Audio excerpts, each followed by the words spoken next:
અહીંયા ને અહીંયાની હૂંફ મળે એ જ સાચું તાપડું. બાકી અહીં કોણ કોનું કેટલું છે એનું છે ક્યાં માપણું. આ વાત સાથે આજી સાથે શરૂ કરીએ આજની નવી રેસીપી. મિત્રો તમને ખબર છે કે આવી ગયા છીએ આપણે મોટા ઘરે, અને જ્યારે પણ આપણે મોટા ઘરે આવી ત્યારે જે રેસીપી બને એ ધમાલ ભરી હોય. તો આજે એવી સરસ મજાની મેથીના મૂઠિયા, લીલું લસણ, સૂકું લસણ બધું નાખી અને જે બને છે ભાઈ અમારી ઘરે, અને ખાવાની જે મજા આવે છે એકદમ મસ્ત બને છે. અમારો હોમ મિનિસ્ટર લાગી ગયા છે પ્રિપરેશનમાં, તો ચાલો એને જ પૂછીએ કે આ કેવી રીતે બને છે. બા બેસી ગયા છે રામ નામ લખવા, અને એના ચરણોમાં વંદન સાથે. અંબા બાપારું અંબા અંબા. જય શ્રી કૃષ્ણ. જય શ્રી કૃષ્ણ. અચ્છા, આપણે મુઠિયા માટે બધું તૈયાર કરી લીધું છે. હમ. આ લીલું ને સૂકું બે લસણ જેટલું ગમતું હોય એટલું વધારે એડ કરવાનું. ઓકે. ને આ 2 ભાગનો ઘઉંનો લોટ આવશે, રોટલીનો નોર્મલ લોટ. ને 1 ભાગનો ચણાનો લોટ આવશે એમાં. એટલે 2 થાળી ઘઉંનો લોટ છે ને 1 થાળી ચણાનો લોટ છે. આ 2 લોટ આપણે લઈ લીધા છે. એમાં 6-7 કળી લીલું લસણ છે ને 1 નાનો ગાંઠિયો સૂકું લસણ છે. આમાં તીખાશ ને તમને ગમતી હોય તો લીલા મરચાંને એડ કરી શકો. આપણે તીખું આમાં નહીં કરીએ બહુ, પછી લસણ ચટણી યારે ખાઈ ને એટલે. હવે એમાં આ છે આવી બારીક કરેલી કોથમીર. ટૂંકમાં મોટું મોટું તમારું કેવું એમ કે 2 વાટકા ઘઉંનો લોટ હોય તો 1 વાટકો ચણાનો લોટ તમારે નાખવાનો. ચણાનો લોટ, હા. ઓકે, 33માં ભાગનો. હા, ઘઉંનો વધારે ને ચણાનો ઓછો. સરસ ફળસા થાય એટલા માટે મુઠિયા.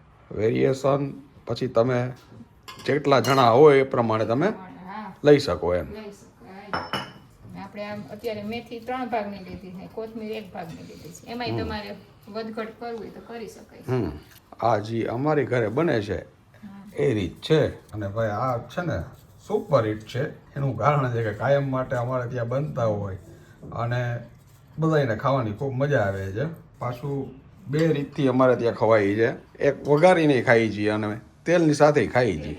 એટલે અમે અડધા તેલની સાથે ખાશું ને અડધા વઘારેલા ખાશું, અને 2 રીત તમને બતાવશું. એટલે તમારે 2 હાથમાં ચોખા ઘીના લાડવા છે, એટલે તમે ચિંતા કરતા નહીં, ઠેઠ સુધી બન્યા રહેજો.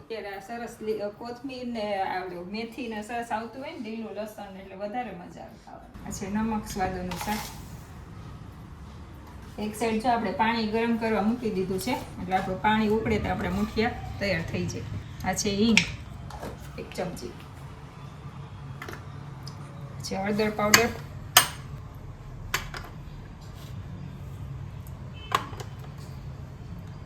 ધાણા જીરું.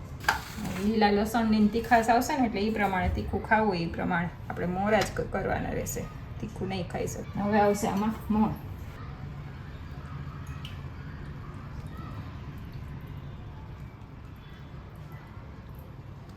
એટલા લોટમાં આપણે 4 પાવડા એડ કર્યું છે. હવે પહેલાં આમનામાં બધું મિક્સ કરી કઠણ લોટ બાંધવાનો છે, થોડું થોડું પાણી એડ કરીને.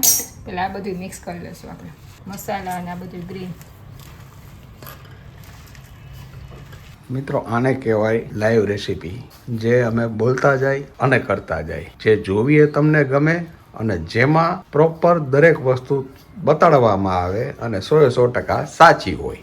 આમાં રેસીપી કરતાં કરતાં કોઈ પણ જાતનું બીજું એડિટિંગ ન થાય.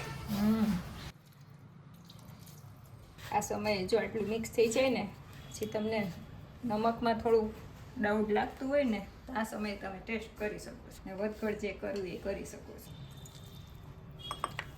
ચાલો મિત્રો, એકમાંથી 2 હાથ આવી ગયા. એનું કારણ છે કે આ કઠણ લોટ બાંધવાનો હોય. કઠણ લોટ બાંધવાનો છે, ભાખરીનો હોય ને એવો કઠણ, તો જ સરસ મુઠિયા થાય. ચીકણા થાય. એટલે 2 હાથ તો તમારે લેવા જ પડશે સરસ મજાના મુઠિયા ખાવા હોય તો. છે ને ગ્રીન ગ્રીન. અને પાતળો લોટ બાંધવો હોય તો પાણી રેડી દેજો અંદર, એટલે એ તારે એક હાથે ટ્ર ટ્ર ટ્ર તો ભજીયા થઈ જાય, મુઠિયા ન થાય.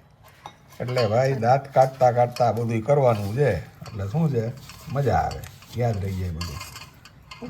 પુડલા થઈ જાય, ભજીયા થઈ જાય. મસ્ત એકદમ કઠણ લોટ બંધાઈ ગયો આપણો. આવો કઠણ લોટ બાંધવાનો છે આપણે ભાખરી જેવો. વાહ. આ ગ્લાસ ભર્યો તો એમાંથી 2 ચમચી પાણી વધ્યું છે આટલા લોટમાં. ઓકે. 3 તાહરી એટલે કે 3 થાળી રીને લોટ હતા. એટલું બધું ગ્રીન. એટલું બધું ગ્રીન. એમાં 1 ગ્લાસમાં 2 ચમચી વૈદું ભાઈ. ચાયણીમાં આપણે ડિશ કરી દેવાનું તેલથી. વચમાં પ્રોસિજર કરી લેવાની. હવે તમને સમજાશે કે આ પ્રોસિજર વચમાં શું કામ કરી. એનું કારણ છે કે હવે સીધા મુઠિયા ભરાશે. મુઠિયા ભરાશે ડાયરેક્ટ સીધું આમાં મુકાશે છે. આ રીતે હા જેવો શેપ ને જેમ ગમતા હોય એ પ્રમાણે. હા આપણે બાને થોડાક આવા વધારે ગમે કે આ મુઠિયા કરીએ એના કરતાં આ ઝડપથી થાય. હા તમે અમારા ઘરના છો ને એટલે બધું મારે તમને ડિટેલમાં કહેવું પડે ને સમજાવવું પડે, કારણ કે આપણે તો કંઈ પારકા જેવું રાખ્યું જ નથી. બાપુજી લાલ ખાવા કે પીળા? મારે લાલ ખાવા જો છે લાલ ખાય ને તો લાલ થાય તો જ લાલ થાય એટલે તો શિયાળામાં. પૂછું છું તમને લાલ ખાવા કે પીળા? બાને પીળા ખાવા હોય, બાપુજીને લાલ ખાવા હોય એટલા માટે. અમારા બધા વેરિએશન હોય, લાલ લીલા પીળા એમ હોય, અને બધી જાતના બનશે, તમે ચિંતા ન કરતા. એટલે કહું છું તમે ઠેઠ સુધી જોડાયેલા રહેજો. ચાલો આપણા મુઠિયા બધા આવી રીતે વરાવા માંડ્યા છે. હા, પાણી જો હમણાં ઉકળી જશે. ફટાફટ બધું થાય, બહુ ઝડપથી થઈ જાય, એમ કાંઈ બહુ વાર નથી લાગતી. તમે ઓફિસે કે દુકાનેથી આવો ને પછી તમે જો ઘરે કરાવવા લાગો ને મારી જેમ તો તરત થઈ જાય. હાલો વરાવાના જ તમે વાતું કરો છો ખાલી. બાપુજી દાદ કાઢે જો. ખાવામાં આવે સાથ દેવાની નિયમ છે. ખાવામાં દ્યો એટલું ઘણું. ખાવામાં તમને સાથ આપવાનો. ખાવામાં તો દેવો જ જોઈએ ને બાપુજી. શિયાળો છે કે વાતું?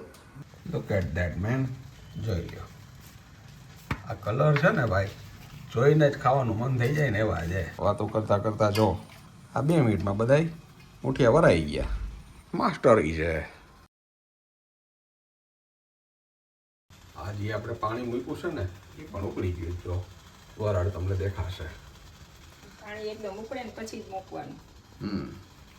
ને આપણે જો મુઠિયા બધાય રેડી થવાની તૈયારીમાં છે. ફાઇનલી જો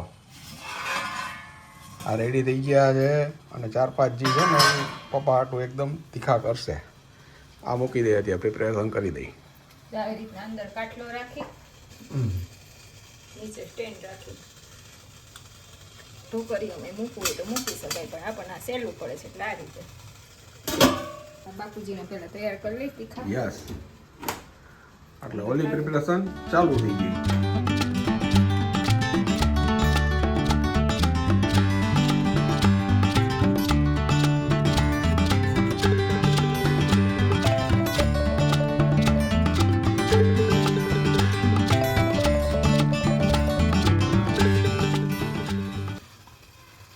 દેખાય છે ને, ઉપર રાખ્યા એટલે ખબર પડી જાય ખબર પડી જાય કે આ રેડ અલગ છે.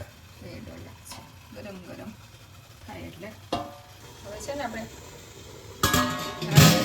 ગેસ ફાસ્ટ કરીને 10 મિનિટ રાખશું ને પછી ગેસ સ્લો કરીને 20 મિનિટ. ઓકે, એટલે અડધી કલાકમાં આપણા મુઠિયા રેડી થઈ જશે. માથે મૂકો દાબો એટલે કાંઈ બહાર વરાળ ન નીકળે. બહાર નીકળે નહીં, વરાળ ન નીકળે. 10 મિનિટ થઈ ગઈ છે. હવે આપણે ગેસ સ્લો કરીને પાછો 20 મિનિટ રહેવા દઈશું. ઓકે, એટલે આપણા મુઠિયા તૈયાર થઈ જ ગયા છે. ઘડિયાળમાં જોઈને મૂકી દેવાનું.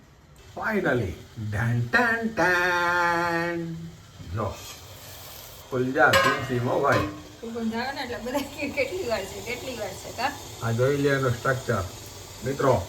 ઇટ્સ લુકિંગ યમ્મી યાર, વેરી વેરી હોટ.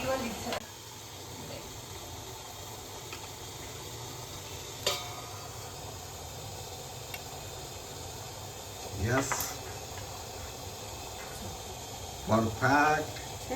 ઢોકળા આપણા ચડી ગયા છે. ગવા નીકળે જ છે મસ્ત. પણ જો ચાકામાં ચોટે નહીં થઈ ગયા હોય ને યસ યસ. આ રીતે બધા આપણે ગરમ ગરમ તેલને ઢોકળા ખાતા જશે, બાકીના આપણે વઘારશું. આને રેસીપી કહેવાય, ધોવાણાવાળી રેસીપી, વાળાવાળી ધોવાણાવાળા મુઠિયા ભાઈ. ફાઇનલ થઈ ગયું તો આપણું બધું કમ્પ્લીટ રેડી છે ને. હવે 5 મિનિટ ઠરવા દેશું પછી આપણે વઘારવાનું છે. ઓકે, હવે જેને તેલને ઢોકળા ખાવા હશે ને એ ગરમા ગરમ ખાઈ લેશે, અને બાકી આને ઠરવા મૂકી દે એટલે આને 5 મિનિટમાં ઠરી જાય એટલે વઘારી લઈ. સાઈડ પપ્પા પણ બેસી ગયા છે, અને ટેસ્ટિંગ માટે બા પણ બેસી ગયા છે. પપ્પા ખાશે તીખા ફળફળતા તેલને ઢોકળા. ધુમાડા નીકળે છે મારા તીખા ઢોકળા હોય ને એટલે જરાક જ નાખું લવણવાળો મસાલો બહુ એટલે જ જાજો. થઈ ગયા ને સરસ. હા રસોઈયાનું કામ સારું છે. Okay thank you very much બાપુજી. તમને ઈચ્છા હતી જાજી મેથી વાળે. અમારો જમણવાર ચાલુ થઈ ગયો છે. આ સુધારીને હવે વઘારાઈ જશે અને એકદમ મસ્ત પોચા થયા છે. આટલા ઇઝીલી તમે જોવો તો ખરી, જરાય ચિકાસ નહીં. લોટ કઠણ બાંધીએ ને સરસ મોણ વ્યવસ્થિત નાખે એટલે આવા સરસ થાય એકદમ ફરસા. બાપુજી દઉં તમને. બધાય મુઠ્ઠી આવી રીતે સુધારી ગયા છે. હવે વઘારવા માટે 2 પાવડા તેલ લઈ લીધું છે. તેલ ગરમ થઈ ગયું છે. પછી રાઈ જો વઘારવું ને તો ખાવાની વધારે મજા આવે. રાઈ ફૂટી ગઈ છે. આ છે જીરું, આ છે તલ,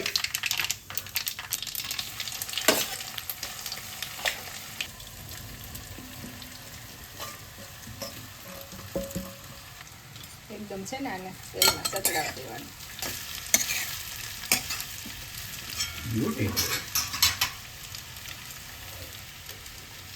દળેલી ખાંડ,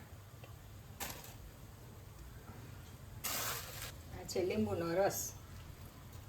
ઢોકળા છે ને આપણા ખાટા મીઠા થશે. લીલી મેથી, લસણ એનો ટેસ્ટ હોય એમાં ગળાશ ખટાશવાળા બહુ મસ્ત લાગે છે ઢોકળા. Look at that. આને સરસ મિક્સ કરવાનું. વઘારેલા ઢોકળાનું ટેસ્ટિંગ તો બા કરશે. મસ્ત ખટાશ ગળાશ વાળા સાથે છે આ કોથમરની ચટણી. ગરમા ગરમ.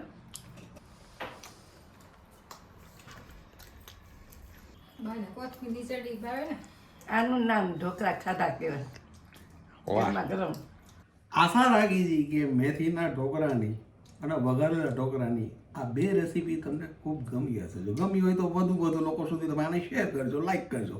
અને હા મિત્રો, જાતા જાતા શબ્દો વ્યર્થ છે અને મૌનનો જ અર્થ છે. આ વાત સાથે, આ ચીજ સાથે ફરી મળીશું નવી વાત સાથે. ત્યાં સુધી તમે અમને રજા આપો મિત્રો. તમે અમારા પોતાના છો એટલે તમને કહી દઈએ કે તમે તમારું ધ્યાન રાખજો, તમારા પરિવારનું ધ્યાન રાખજો અને ખાસ સ્વસ્થ રહેજો. નમસ્કાર.